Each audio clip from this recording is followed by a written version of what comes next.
Break के बाद अब बारी स्टॉक सेंटर की।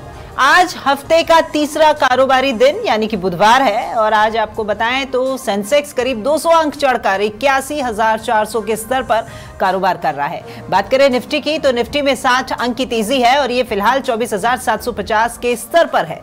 सेंसेक्स के 30 शेयरों में से 19 में तेजी है और सनफार्मा, नेस्ले, एचडीएफसी बैंक करीब 1% ऊपर है, जबकि इटर्नल, जोमेटो, अडानी पार्ट्स के शेयरों में 1.2% तक की गिरावट भी है।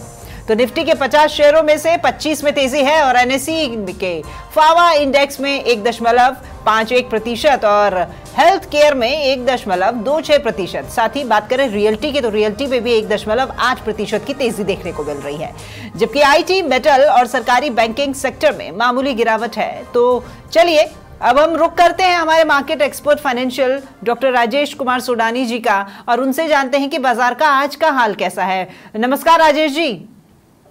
नमस्कार मैम। नमस्कार, thank you. Good morning. Good morning Rajesh जी।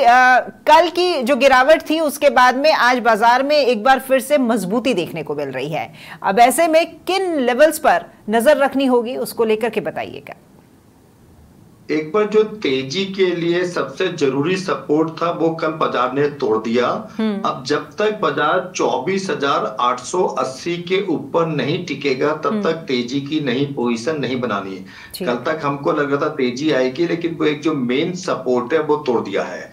तो 24,880 के ऊपर निफ्टी चलेगी तो ही बाजार के अंदर निफ्टी की बाइंग करेंगे, अदरवाइज अभी वेट एंड वॉच की स्थिति है। अपन को शॉर्ट नहीं करना, इस लेवल पे शॉर्ट इज नॉट एडवाइजेबल, लेकिन नई पोजीशन 24,880 के ऊपर ही बनाएंगे।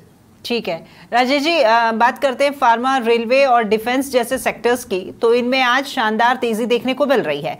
अब क्या आपको लगता है कि इन सेक्टर्स में लॉन्ग टर्म के लिए भरोसा किया जा सकता है? फार्मा के अंदर बिल्कुल भरोसा कर सकते हैं, आईटी में कर सकते हैं, रियल एस्टेट में कर सकते हैं। रेलवे, डिफेंस पे लॉन्ग टर्म ज्यादा भरोसा नहीं करेंगे। अपन 10-15% की तेजी इसके अंदर मिलेगी। डिफेंस के अंदर तेजी क्योंकि भारत पाकिस्तान की वजह से अपने कई वेपन्स बहुत ज्यादा अच्छे प्रूव हुए हैं, उनका ऑर्डर मिलेगा। परंतु फार्मा के अंदर लॉन्ग टर्म तेजी लगती है। रियल एस्टेट में इसलिए तेजी लगती है कि अगले महीने जो जून में आरबीआई की मीटिंग होगी उसमें इंटरेस्ट रेट 25 पैसे के पूरे चांस हैं। तो रियल एस्टेट में लॉन्ग टर्म तेजी रहेगी। रियल एस्टेट में बम्पर ऑर्डर्स हैं, फ्लैट्स हाथों हाथ बिक रहे हैं।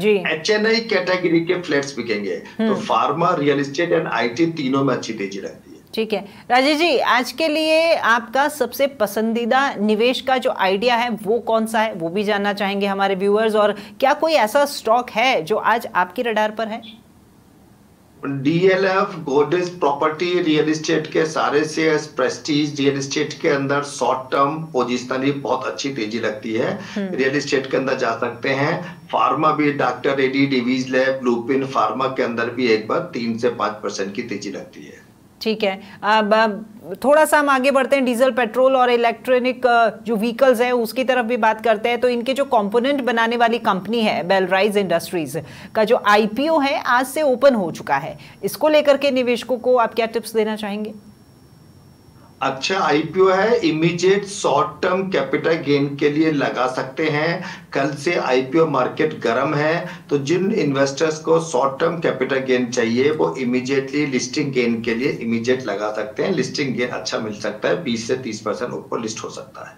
ठीक है राजेश जी, मार्केट मूवमेंट की बात करें तो आज पूरा दिन कौन से ऐसे लेवल्स हैं जो यहाँ पर मार्केट मूवमेंट उनमें देखा जा सकता है आपके हिसाब से?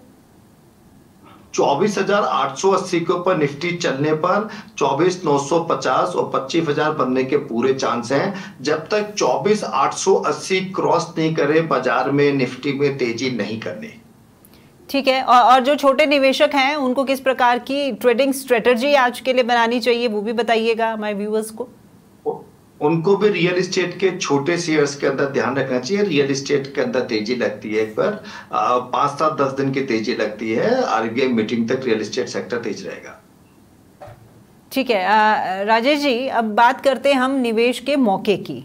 तो आज के लिए आपका सबसे पसंदीदा निवेश का जो आइडिया है वो जरा बता दीजिए। वो डीएलएफ, कोडेस प्रॉपर्टी, एचडीएफसी बैंक, एज पर सेबी नॉर्म्स मेरे दोस्तों का इसमें निवेश हो सकता है, लेकिन ये ट्रेडिंग के लिए सारे शेयर्स बहुत अच्छे लग रहे हैं।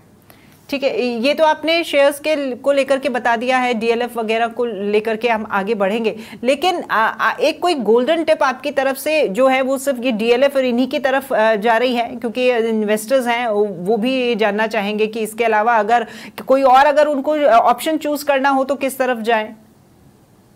नहीं, जब तक मार्केट में एक लेवल क्रॉस नहीं होगा तब तक अपने को हड़बड़ी में काम नहीं करना चाहिए। तो फिलहाल वेट एंड वॉच लेवल का होना चाहिए, लेवल क्रॉस होने के बाद ही अपने को काम करना चाहिए। ठीक है राजेश जी, बहुत शुक्रिया आपका हमारे साथ में जुड़ने के लिए और हमारे दर्शकों को तमाम जानकारी देने के लिए।